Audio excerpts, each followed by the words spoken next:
You're listening to the Skylight Books podcast. We're an independent, general interest bookstore putting great reads in the hands of people in the Los Feliz neighborhood of Los Angeles.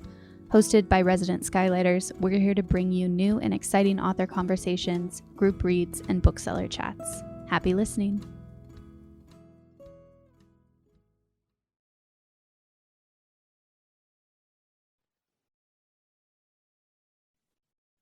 Hello, my beautiful listeners, and welcome to Skylit.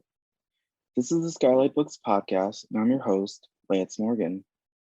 Today, I'm so excited to have a special author on our About the Author episode for you. Marlon James is the author of the New York Times bestselling National Book Award finalist, Black Leopard, Red Wolf, the Booker Prize winning A Brief History of Seven Killings, and the Book of Night Woman in John Crow's Devil.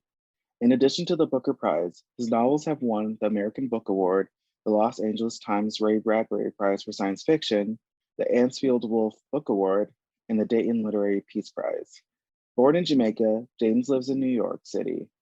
His new book in the Dark Star trilogy, Moon Witch Spider King, is currently out now. Marlon, welcome to the podcast. Thank you so much for coming on. Thank you so much for having me. This is great. I'm so excited. This is going to be a great episode. This is for our listeners who have not who are joining for the first time, we have episode once a month where we talk to the author about their specific writing styles, their influences, and so on. And so you get a special treat today with an amazing author. But before we start that, Marlon, because your new book in the Dark Star trilogy is, when this episode comes out, it's out now, and I know we're all excited about it. So can you have a special reading for us today? Right? Sure. I'm reading actually a scene that's actually near the end of the book. And the main character, the Moon Witch, the person who's the Moon Witch, Soglon, has gone through, experience a pretty bad tragedy that sort of left her injured and healing. And up to this point, she has done certain things, all these exploits that gain her the name Moon Witch, but even she doesn't know what that means and what that means to anybody else. It's somebody who has been doing these fighting for justice in her own way, and not knowing the impact. And she's now on a bed recovering from some serious injuries, and she wakes up I think it's just evening or morning, one of them, and she wakes up and there are all these women in her room, and Soglin doesn't know why they're there until they start talking. So this is the scene. She wakes up and this is the woman in her room. Okay. Let me find it. So I set it up again. So two women were putting on new bandages and healing her. And then other women show up. So it says, more women come into the room as it gets lighter, and still more women. Or perhaps I was seeing them all for the first time. You don't remember me, one of them say. She wear a band around the eyes that her husband took away from her. After you right the wrong done to me, the women teach me how to see with my fingers, my ears, and my nose. She says she paint clay on my skin with grace. After my father killed my mother, he took to me, said another. The night you come, he was heading to my sister's bed. You don't know me, for then I was no woman, said yet another. I call each of these women my sisters since then. You remember us? The girls kidnapped in that caravan headed to Marabanga. They were taking us out to sea to sell us off as wife and concubines. We was 7 and 8 years old. Each night, they took away one of us to test the goods, and that girl would never return. That night you swooped down on my roof was the night I know the gods didn't forget us. Every woman in this room touched by the Moon Witch stepped forward, the Nim woman say. And every woman in the room look at me and approach the bed and surround it. They take their time and let the quiet shuffle do the talking. Some look like faces I'm supposed to remember. Some look like faces I used to know. Many of them old, some of them older than the child there was when they see the Moon Witch. Woman with the gele of the east on her head. Woman with the igia of the south on her. Woman in white like nuns. Woman in rainbow like queens. Mother and daughter and sister and woman with no one. Woman with one eye, one ear, one leg, no legs. Woman other women holding up. Woman from the top of Mantha and from the bottom of Marabanga. Ghosts of women who come back from the other world to see the moon witch. And a crabby one who say, boy, she did love that silver. Some with mouths packed to the brim with words waiting to explode. Some nodding quietly, their eyes saying, we see you, sister. Woman who steal a touch of my shoulder, forehead. Woman who grab my hand until another pull my hand into theirs. They packed the room right up to the doorway, and still more was outside, waiting to squeeze themselves in. A girl wormed through them to touch me and say, they couldn't move my mother, so she sent me. Moonwitch still flying through the trees, say another. Now plenty woman out there righting wrongs. Plenty in north and south saying, Moonwitch, she is me. I mean, so much to unpack there, especially for readers who are reading it right now currently, and readers who are about to pick it up and know from the first book these characters and are excited to see the second book's iteration of it. What a great reading. Thank you so much for that. And to start, I want to ask about your your background in writing, just like where did this start for you? Where did your your journey as a writer start? I mean, there is start and there's start. I mean, I've been writing since I was a kid. I've been writing ever since I could remember. Certainly from around 6, 7, I'd make up stories and read to my parents. One of the things I used to do a lot is rewrite the endings of shows. Yes. If I didn't like them, I'd rewrite them. So I was like, who knew I was writing fan fiction? But that's exactly what I was doing. I was writing some series, particularly of the TV version of The Incredible Hulk. Oh, okay. Which was the saddest show on TV. It was so sad. I mean, it was so sad. I put up on Facebook a few weeks ago. So this is how you will know all the young kids, the 70s kids, because they're the ones who are gonna burst out crying when I play this. Yeah, so that was that's the earliest thing I remember writing, like this sort of Incredible Hulk fan fiction. So it was always superheroes, fantasy creatures, supernatural things that made me want to write. Even though that's not what I wrote in the past. I did the usual things people do, like take writing courses and so on. But when I started writing seriously, I really was writing just for myself. It would be my late 20s, early 30s, and I was writing for, I was writing in advertising and so on, and writing by committee and writing for other people. And I started to really want an aspect of my writing that was just for me. And that's how I started writing. I didn't start writing necessarily looking for a career or so on. I was writing for me. In fact, I didn't realize I was a writer until somebody asked me a question. This was after I published my second book. And they asked me, well, if you weren't a writer, what would you be doing? And I've done nearly everything. But I couldn't answer the question. I was like, I just couldn't answer it. I couldn't think of it. And I'm like, surely there's something. I've done everything, surely. And I couldn't answer it.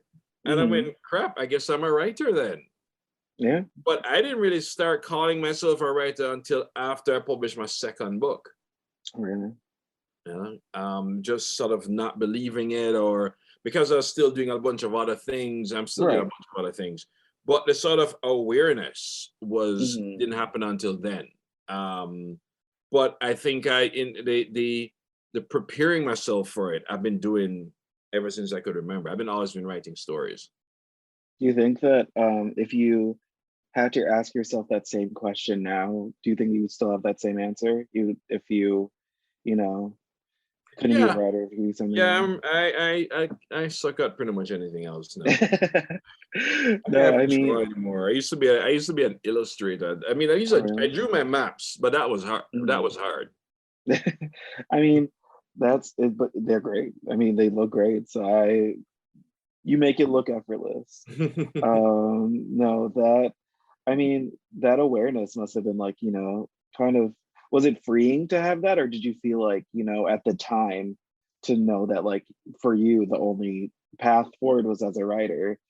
Was it like, not restraining, but like, kind of made you nervous in that aspect, like It in did make future? me nervous because it's one thing to say you're a writer. It's another thing to imagine. Well, what's the life of a writer? Hmm. Hell, how am I gonna eat? Yeah. I think, I was in advertising. I was an advertising copywriter. And Mhm.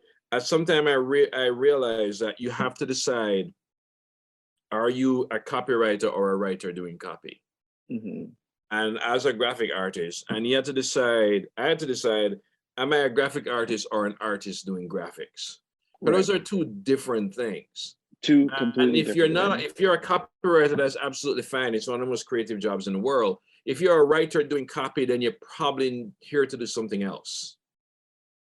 Mhm. And there's something to be said for being an artist who all your creation is creation by committee or creation by compromise. I think that affects Mhm. your talent after a while.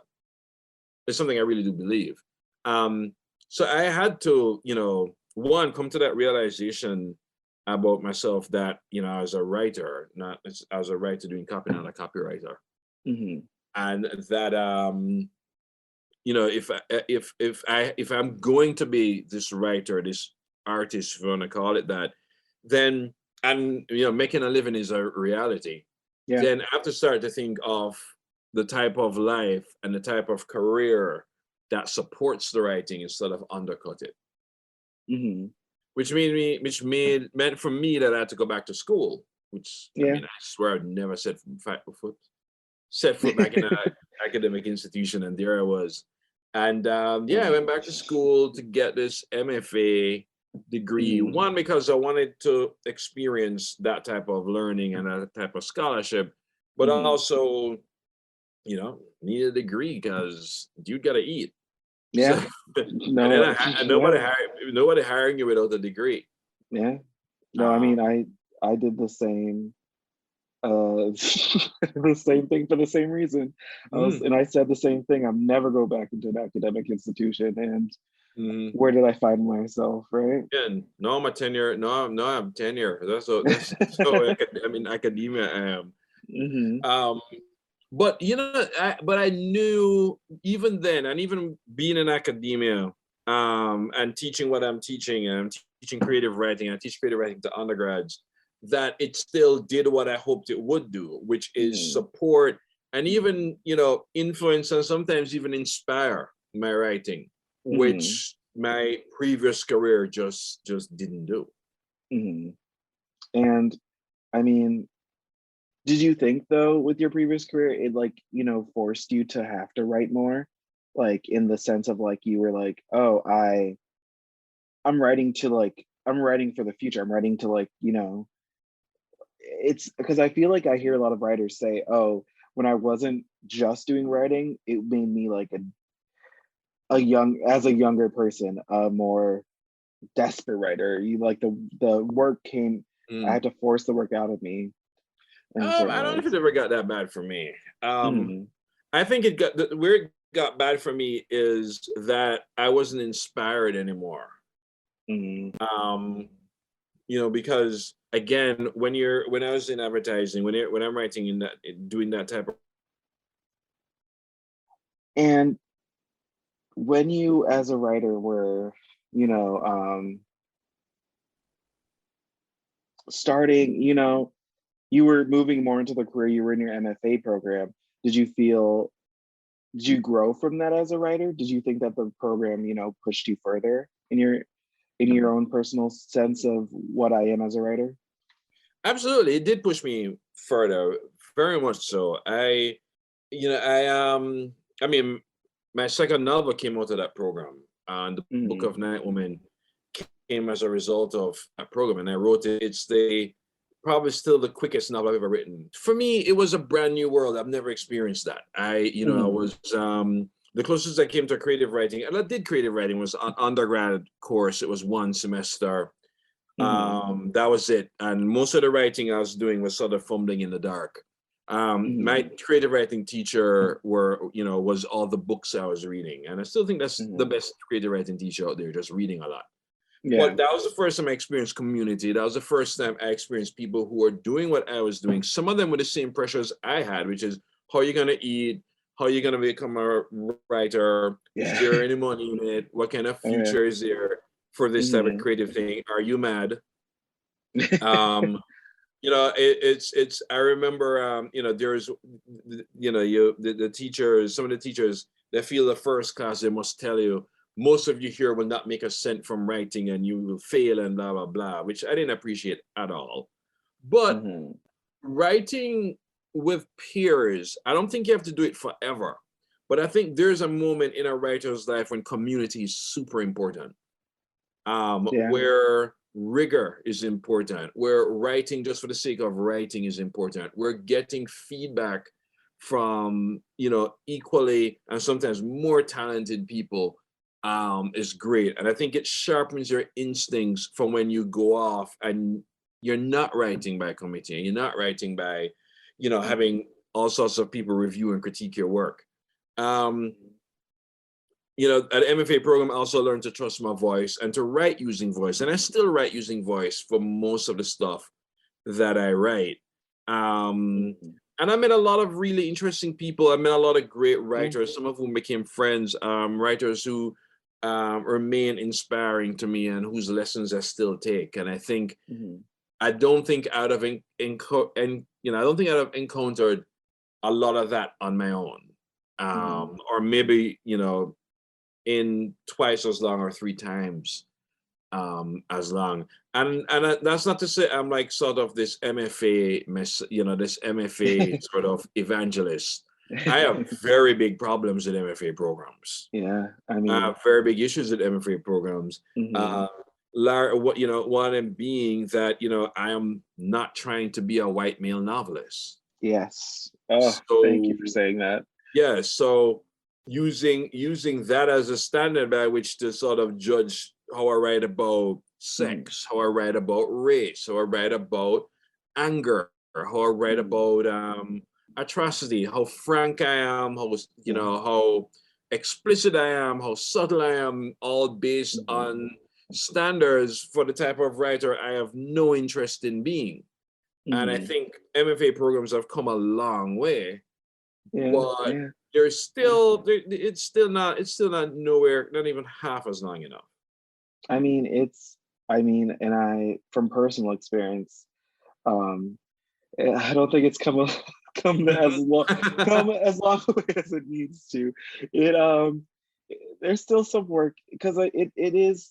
I mean, a lot of programs, even I feel like there's been this diversity, initiative in a lot of programs to kind of have voices from different cultures, but like they're trying to fix the problem from the outside versus looking within, right? And like trying to like say, oh, maybe it's how the institution is built. We need to like investigate that, like from the lesson plans to the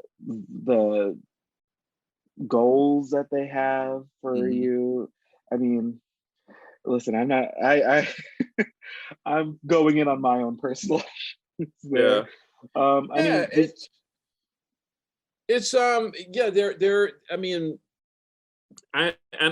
sometimes I think writing establishments take it as an attack or just political correctness run amok. And it's like, no, it's there are other ways of telling a story. You read Japanese fiction, that plot arc you're teaching on day two just doesn't fit. If you're reading you're reading the Makioka sisters, that little arc that triangle that you drew on the wall don't make sense for a book like that. it's yeah. I teach undergrad, so I have no way of really guessing if things have come forward or not. It's kind of depressing, but there's what is it? Is it Matthew Celeste? What's his name? I can't remember his name. He wrote a really good book about MFA programs a year ago or 2 years ago. Ooh, I'm gonna research that because that sounds good. That sounds like something to read. I remember reading it and going, dude, what have you done?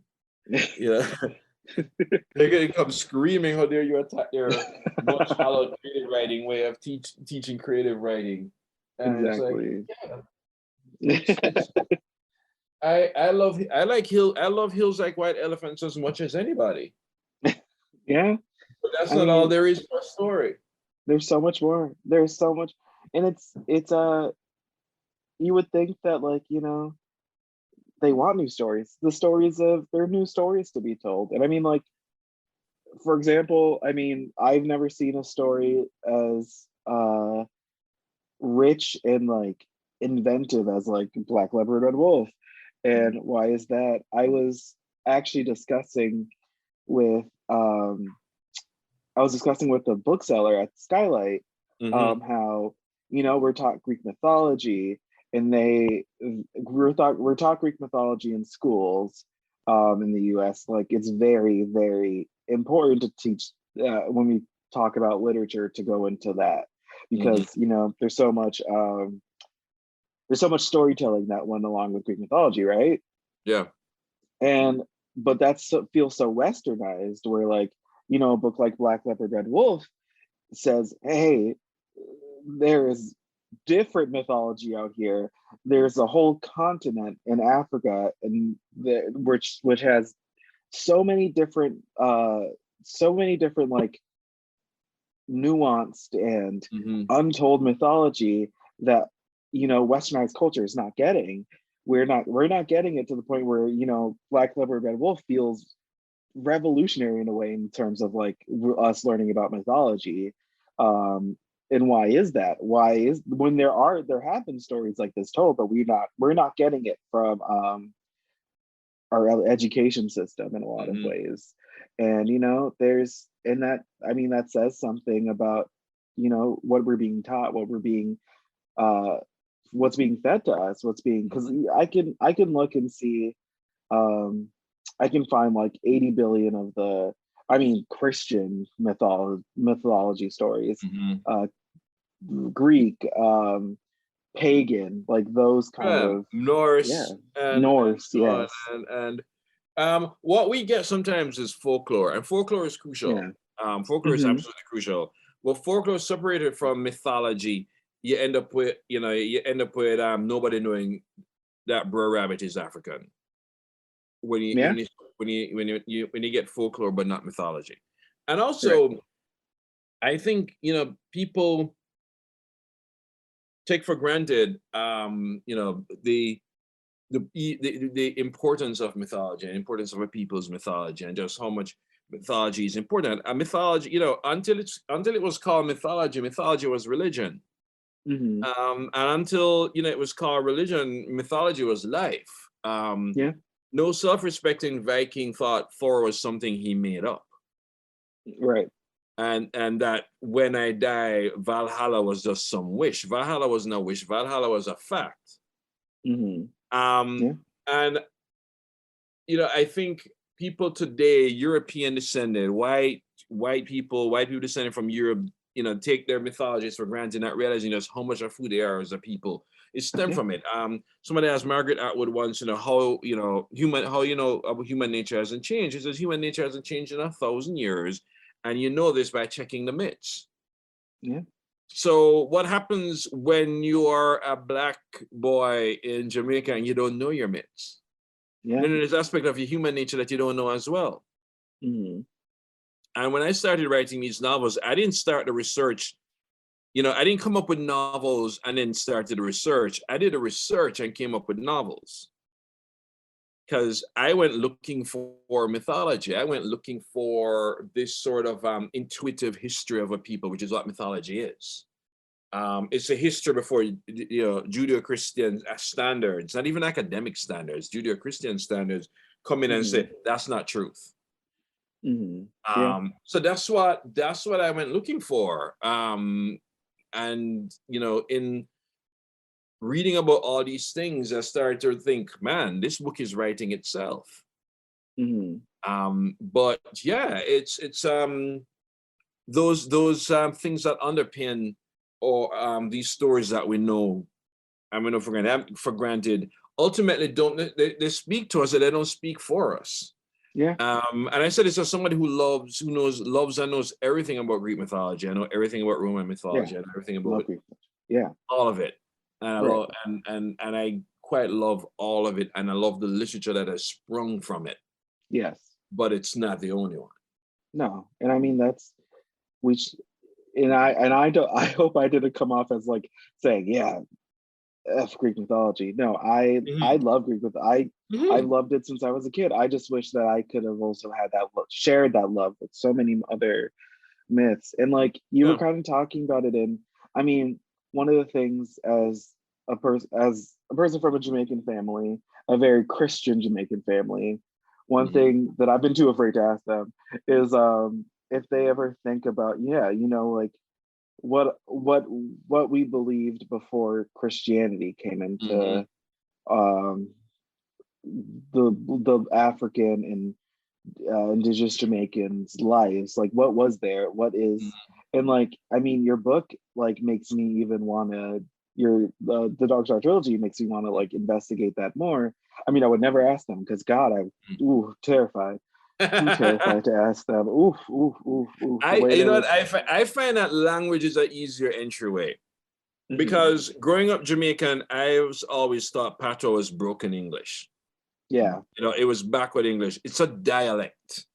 It's a version, it's a strange version of whatever. It's whatever we want to call it. It's some sort of an inferior glaze of English. And we look at things like Patois grammar and see that's a sign of our backgrounds. Because we don't say there's no such thing as the books. It's the book them. Yeah. We don't have went in Jamaica. It's like him did go, him soon go, him can't go, him won't go. It stays as go. Now, there are a lot of African languages that one of the principal rules of the grammar is that verb is always present tense. You can conjugate all around the sentence, but the verb remains active. The verb remains immediate. Right. I didn't realize that the reason why our verbs remain present tense, no matter what tense we're using, is just a part of our mother continent that the slave ship didn't drive out and that slavery didn't destroy. It's just one of the ways in which how we originally spoke remains with us. But I didn't know that before researching this book. I thought I was just speaking broken English, and it's like quaint but backward Patois, and I learned how to speak proper like a good English student. Yeah. And even when I was writing Patois, the early days of writing Patois, I still sort of looked down on it. Yeah. And not realizing, no, it's a different grammar system. And you realize this when people try to imitate Patois. Because they imitate it with a sense of cultural superiority, and they don't realize you're dealing with a language and you're dealing with rules. You think you're dealing with an aberration of language, and all you have to do is pick up some cool terms, so everybody goes, no problem, man. Even though no Jamaican has ever said that. No. Well, but it is plural. The plural is the book. The singular is the book. The plural is the book them. And Nigerian Pidgin does that as well. Yeah. Yeah. Yeah, and I mean, it's what we do with the language, and it's an example of the vitality of our tongues as opposed to the brokenness of it. Yeah, I mean that's wow. I just learned something new too myself. Wow, that's and I mean I feel like there's the level of shame in like even Jamaican culture in terms of like I mean it's from colonialism on how like the languages. I remember my parents as a kid used to get Jamaican English textbooks shipped in for us to study too, because they were like, no, you're going to have to change, the way you process grammar to true English Britain, like, sense instead of like, understanding why where the dialect comes from and why the importance of it too. And I mean, God, do I love the Jamaican dialect. Patois is, it's music to me. It's beautiful. But no, it's now I'm gonna have to research this. I'm gonna call my parents too and be like, did you know? So I want to know though your influences for your writing, because your writing seems so distinct. You have a signature in your writing that I feel like I haven't seen before. But where did your voice, where did you, I mean, I'm guessing it's original, it's your own voice, but did you have any influences that feel shaped you too? Oh In the way yeah, that you I write? mean, absolutely. Toni Morrison, and Toni Morrison. Oh, You yes. know, I just wrote an intro for a new edition of Song of Solomon, and I'm still slapping myself going, how did that happen? Oh my God. Like, how I'm did that picking that up. happen? I I mentioned that the day that the day Toni Morrison passed, I was taking this pill, and the other side of the pill was marked 124. Mm-hmm. And I was joking. I'm about to take my Spite and baby venom, and then I heard she passed that day, and I'm like, you know what? She was telling me something. She was there. She was telling me something. So what? I mean, God, what? The things I got. Several things like Toni Morrison influenced me in several ways. One way was not to do with language, but to do with plotting and story. That what your characters go through is not the problem. They can you want your character to go through a million hardships, devastation, violation, whatever. That is not the problem. The problem is, do they have sense of agency? Do we believe these characters have a sense of choice and a sense of free will? Is some of this circumstance, some of this part of their the consequences of their actions? Do we feel they have the capability of change? And are they smart? The thing I like about Toni Morrison's characters is that they're usually smart, and I like that. I like how witty they are. And I mean, oh, sorry, go. No, go on. I was just like, she doesn't, she doesn't try to shape the characters for the audience either. Something I love about her. She seems to, she doesn't put them down. She doesn't say this is a archetype of a character. She's like, these are full formed characters. And they're a lot of times guilty of stuff you do not like. And that to me is just sort of mind-blowing, coming from a very, very colonial way of looking at literature, and a very colonial way of looking at characters and so on, and even and especially voice. Because it's funny, because Morrison never wrote in first person, but she inspires me to write in first person.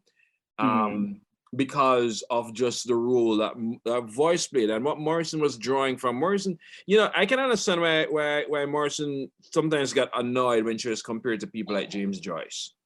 Yes, right. and especially Faulkner. Everybody, it's usually white critics. The traces of Faulkner. It's like, and she's like, girl, it ain't no Faulkner. No, it's blues and jazz and gossip. Yeah. And the way people signify and call and response in church, and all of that stuff, and she made me, sort of look for the music in language, because I think, and I can only speak as a Jamaican student and a Jamaican, that there was this idea that the more you erased the lyricism and the bounce and the patois and the rhythm from the way we speak, is the more proper you sounded. Yes. And it's a more advanced kind of literature you're writing. And all of that is ridiculous. Yeah.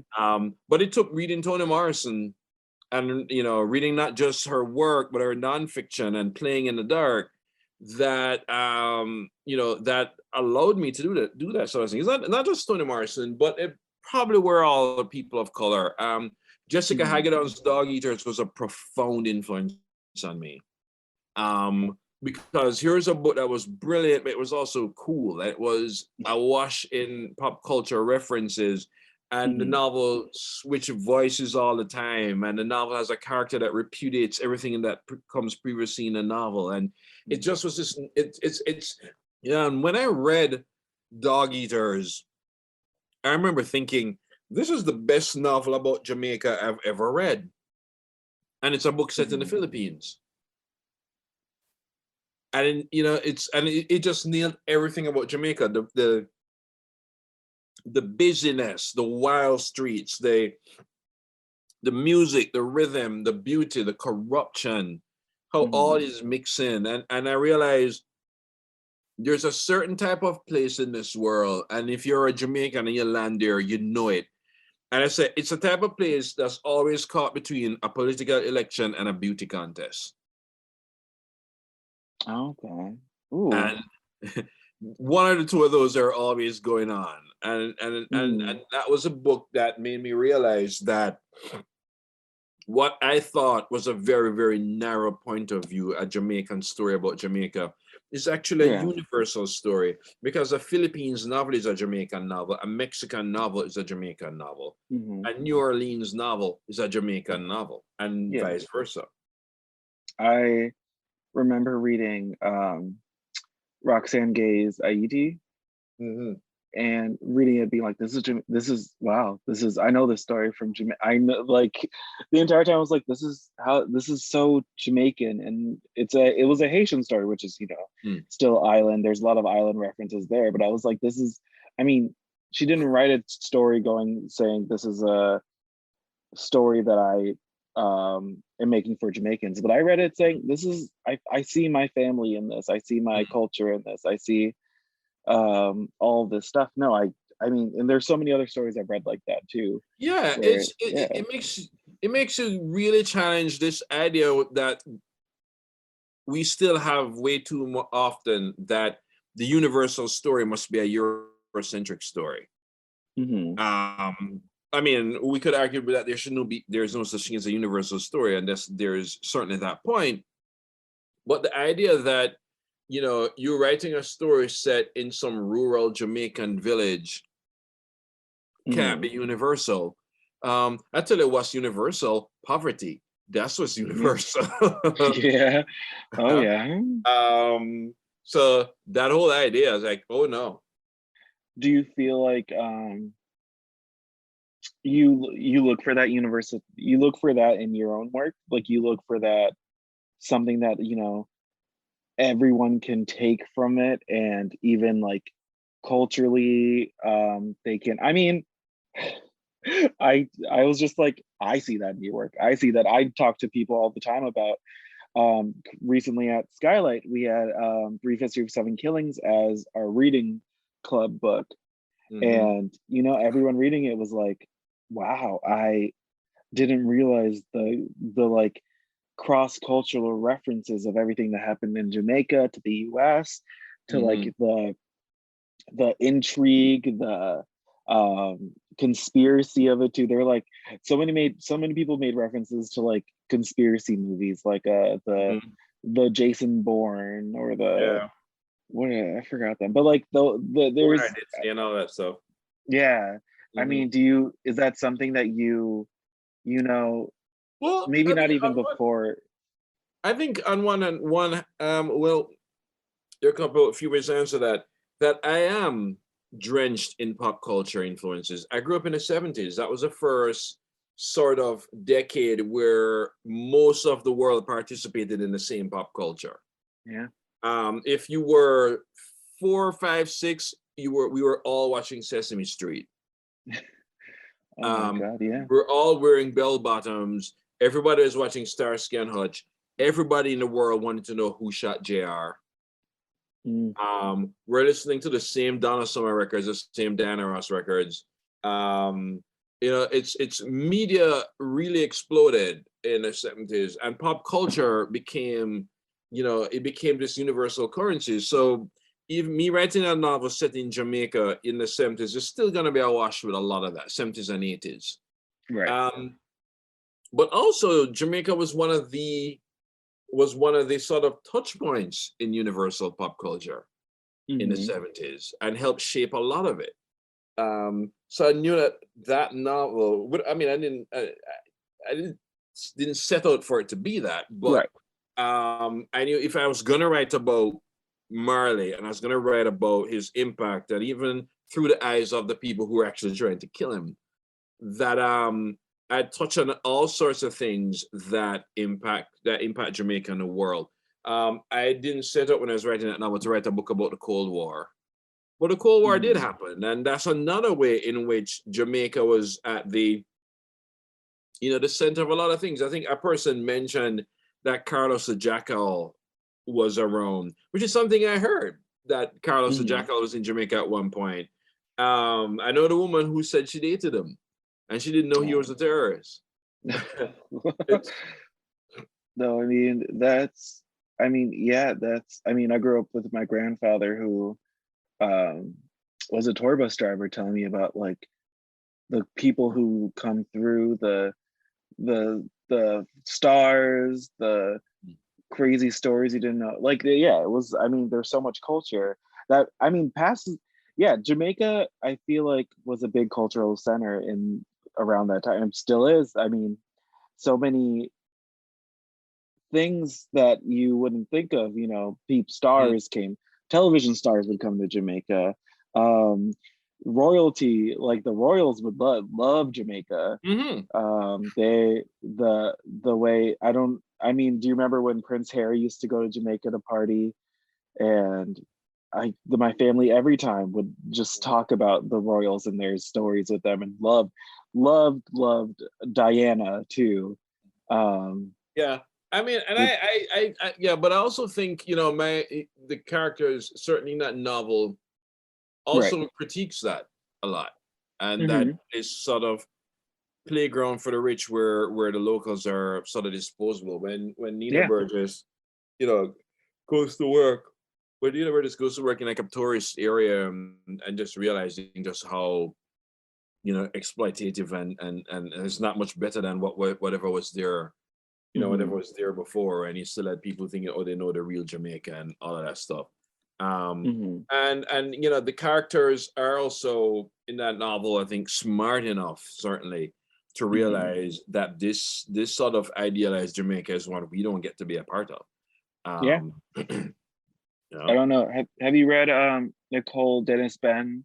Here Comes the Sun? I feel like when I read that, I was like, yeah, this is a perfect story about how like the Jamaican lives, but beyond the tourism and the rich people, mostly white people who come to visit, who don't realize that like the people selling them things on there's people selling them things from the cruise ships, or serving them at the resorts. They're people who have dreams and aspirations, and that's Here Comes the Sun is a book that like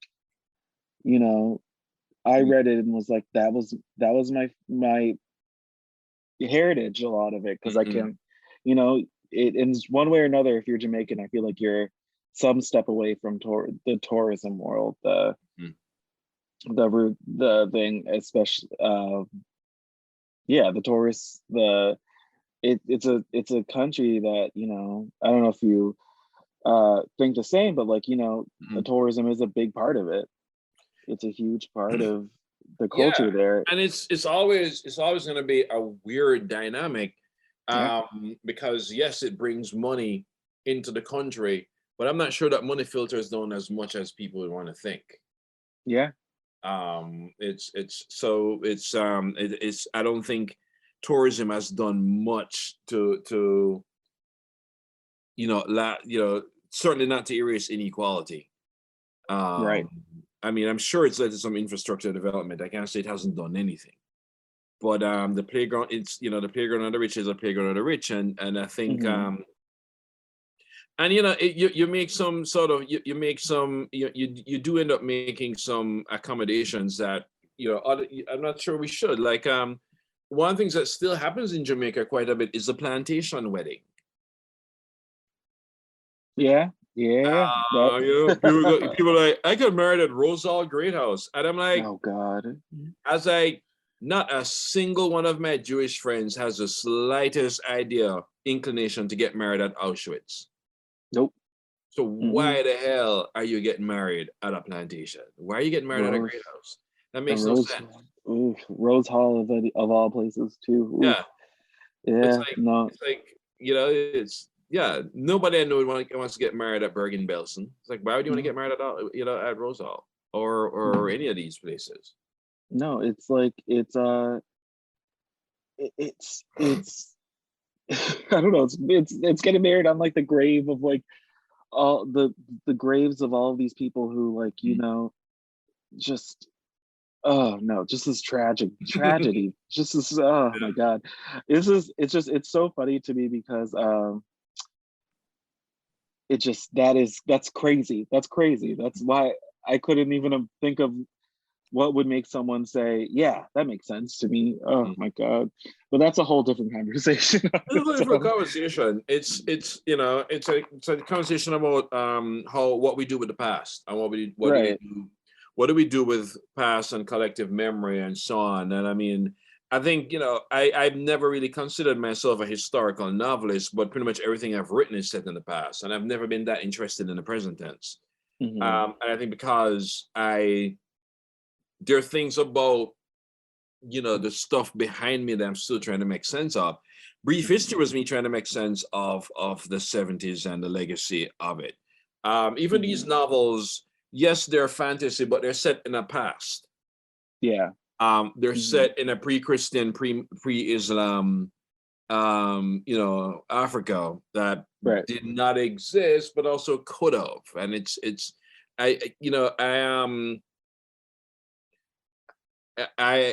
to me, they yes, they're fantasy novels, but they're also historical novels if you take the reality of the novel to be real.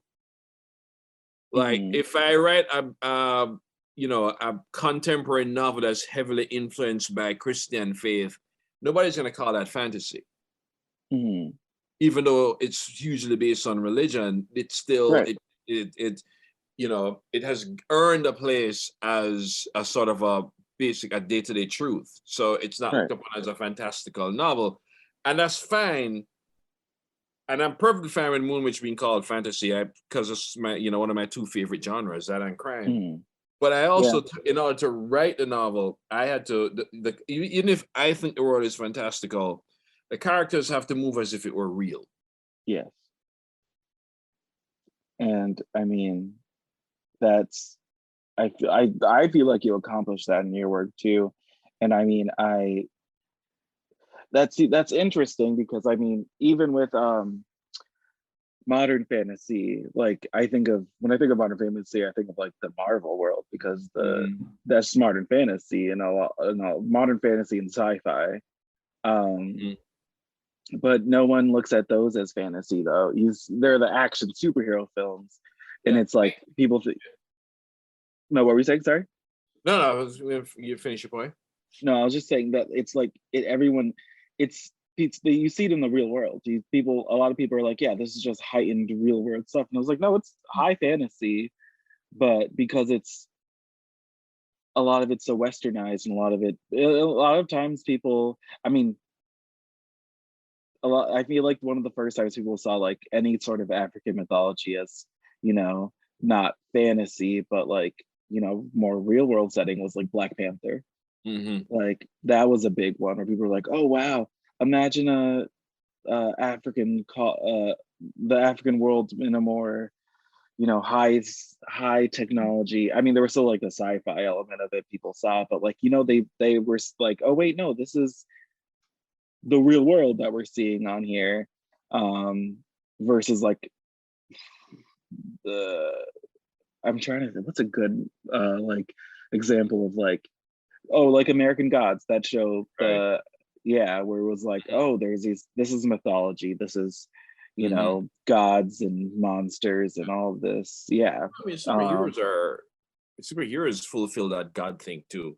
To yeah. me, I mean, superhero comics to me were my original fantasy because when I Oh was yeah. growing up, it's not, I didn't grow up in a neighborhood necessarily where anybody would have had Lord of the Rings, Right. or Narnia or any of those things. I didn't really hear about Lord of the Rings until I hit college. So for me, the make-believe stuff was comics. Okay. And comics are fantasy. I think, an underwater kingdom with Aquaman. Yes, Aquaman is a superhero, but Atlantis is pure fantasy. Yeah. Batman is a superhero, but Gotham City is definitely sci-fi. Yeah. Oh, 100%. Yeah. I mean, and this was kind of a side question I had for you. I was going to ask anyways, but we got on the superhero. Would that be something you would ever be interested in writing for? I am so interested in superheroes. Time always gets in the way. Yeah. A huge part of my adolescence was reading X-Men. I met Chris Claremont a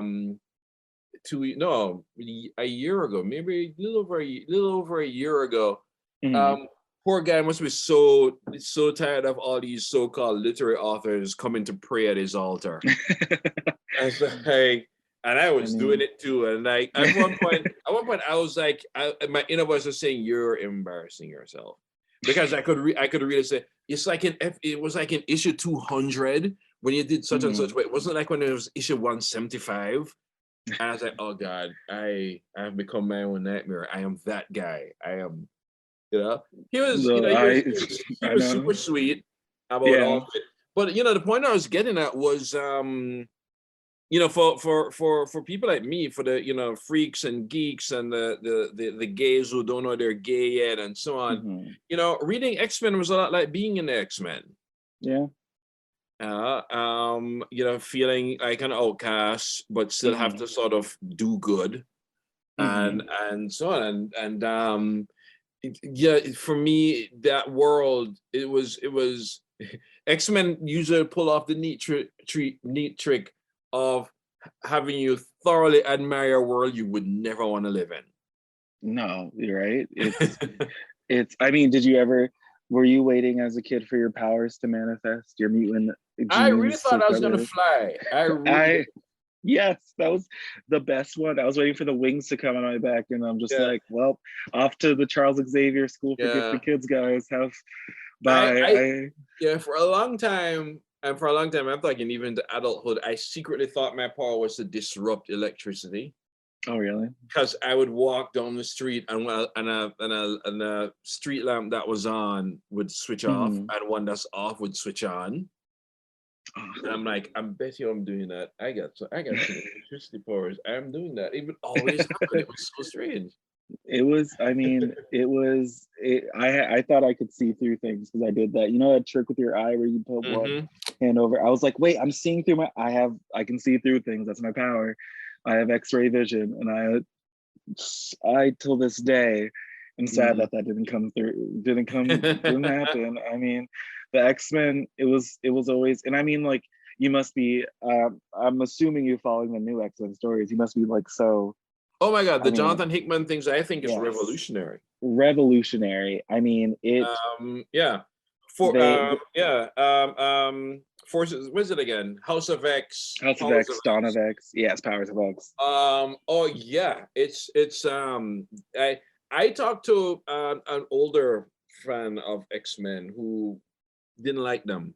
Really? He could appreciate their brilliance, but he didn't like them. He thought that X-Men should, no matter how dark it got, X-Men always shows some sort of ray of hope somewhere. And the problem he had with the new X-Men is that it starts from the point of view, well, you know what, humans aren't going to help us.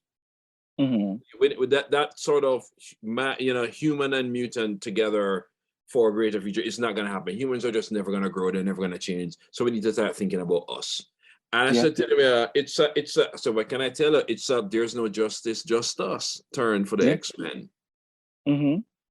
And people like, George Floyd was killed 6 blocks from my house. Wow. When I tell people it could have been me, I'm not saying that for dramatic effect. Yeah. It really could have been me. So it's not necessarily that I have lost faith in people. I just had to put up some extra faith in myself and my people. And I think, and that really resonated hard with me with the new X-Men. I said, no, X-Men is going through a no justice, just us moment. And it was bound to happen. Mm-hmm. That aside, he's doing some stylistic things that are just blowing my mind. Yeah. It is what you said, revolutionary. It makes so many, me and like all of my, I have like a group of Black nerd comic book nerds, and we just all of us were like, what? This is everything we wanted. The mutants caring about the mutants saying, yes, you know what, we're not gonna we're done trying to get your approval or your you to verify our existence as like allowed. Like we're done. We're done. Mean, the scene where Fantastic Four confronts, I think, Cyclops, and they're like, is this the way? I don't like it, blah blah blah. And all he can say is, and when your son grows up, tell him to call us. Yeah. Because you can't stop in at this, and you can't save your son either. And so, that was one, I love that storyline, the Fantastic Four X-Men crossover, because they were like, listen, your son is one of us. Like your son is Franklin is gonna be, oh my god, no, that was a great. And like even it's like even now with like them forming their own nation, the way the other superheroes are even villainizing them, you know, we don't trust them because blah blah blah. It's like, no, of course you don't trust them because you were the you did, even though you didn't maybe fully side with them, you were on the side of the people oppressing the mutants in just the they were terms the cool kids. They were the cool kids. It's funny, to this day I still view Avengers through an X-Men lens. Yeah. And I'm like, no, these are good guys. So I'm like, nah, you're the system. You're the system. You're the system. You're allowed. People say, oh, they're allowed when they see a mutant. They're like, the House of M, the whole House of M storyline too. It's like that was a tragedy that happened, and they still see like the Scarlet Witch as one of their own when they're just like the mutants are like, no, what she did to us is unforgivable. And oh my god, I mean, I could talk about X-Men for days here. And on another podcast maybe we will, but sadly we're running out of time. But the last thing, and it's a special treat to our listeners, you have some books you would like to recommend our listeners. Some of them I mentioned already, like Jessica Hagedorn's Dog Eaters, which I really love. Rachel Ingalls' Mrs. Caliban is one of my favorite novels. It's I will set it up and people think they already seen it. Bored housewife falls for a sexy sea creature. Yeah. You may think, it's not The Shape of Water. And this is a way older novel. I really like Eloso Sunde's Vagabonds. It blew my mind. Usually people seek me out to blur books. I sought that one out. Wow, I was like asking them, can I blurb this? No, that's what a sell. That's never happens. It's a fantastic look at Nigeria, at queer Nigeria, at wild Nigeria, at beautiful Nigeria. It's voices which I just haven't read. I have not seen these voices, heard these voices before. I haven't. And the fourth one I had was Disha Filia's Secret Lives of Church Ladies. I mean, and a novel. I mean, I pick up this book thinking, okay, it's good. What I did not expect to find was mother, sister, auntie down the road, that woman nobody talks about, that woman everybody talks about, this person, every single person I know from church, I've run into, and I've also been nearly every single one of the people in this book. It's a fantastic collection. It's one of those books that, like, I mean, it's so funny. When that book came out, I rewatched the movie Eve's Bayou. And I was like, wow, this seems like, did I watch something that like came from this book? I was like, or did this book come, like, are they connected in any way? Because it's the same feeling of like, I know these people. I know that's my cousin over there. That's that that's that woman at the church that's the gossip at the church. That's Mm-hmm. the gossip who everyone, loves because they Yeah. love gossip.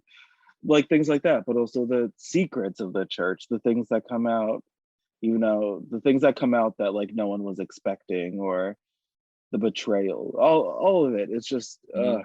that's a good one. That's a good one. Yeah. No, those are fantastic books that are for sale at Skylight Books. So our listeners, I mean, Skylight Books, or if you're not listening from Los Angeles, books that I would bet money your local bookstore has. So go check them out. Go check them out. Marlon, this has been so much fun. I had a great time listening, just talking to you. This has been so much. I mean, any conversation where I could bring up the X-Men is just, just a fun time. For our listeners, do you have any last things you would like to say to the, independent bookstore community, or just like, just the booksellers and the book? Yeah, well, I Yeah. mean, God knows, my first book was from an indie press, and independent booksellers were and remain crucial for me, because independent sellers do things, they still hand sell, which is great, and independent booksellers recommend a book, and they really, or were just so generous to a book. At my first novel, that they didn't really have to be generous to, and they championed in some cases, and and they give these books a space.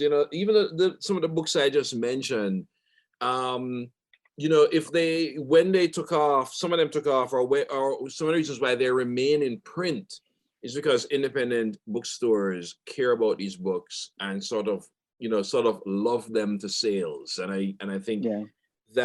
it's fantastic. And I wouldn't be here, and I continue to be here because of those bookstores. And Mhm. when Black Leopard was coming out, the convention I went to was sort of the West Coast Booksellers Yeah. uh, Association, and read to them and spoke about it, and and talk about it, and it's still here. We still have here the bookseller as book champion, and Mhm. that's super important, especially as we're now entering this year where people now think they can ban and burn books again. Yeah. Your local bookseller is not going to turn not just your hero but your local culture warrior. Yeah. So Yeah. so they get nothing but love from me, and I just so appreciate Skylight's support and everybody else's support, and let's just keep getting people reading and reading and reading. And I mean, I've been, a part of the bookstore world since like 2016. Yeah. Mm-hmm. And every bookstore space I've been to, I feel like your name is mentioned all the time.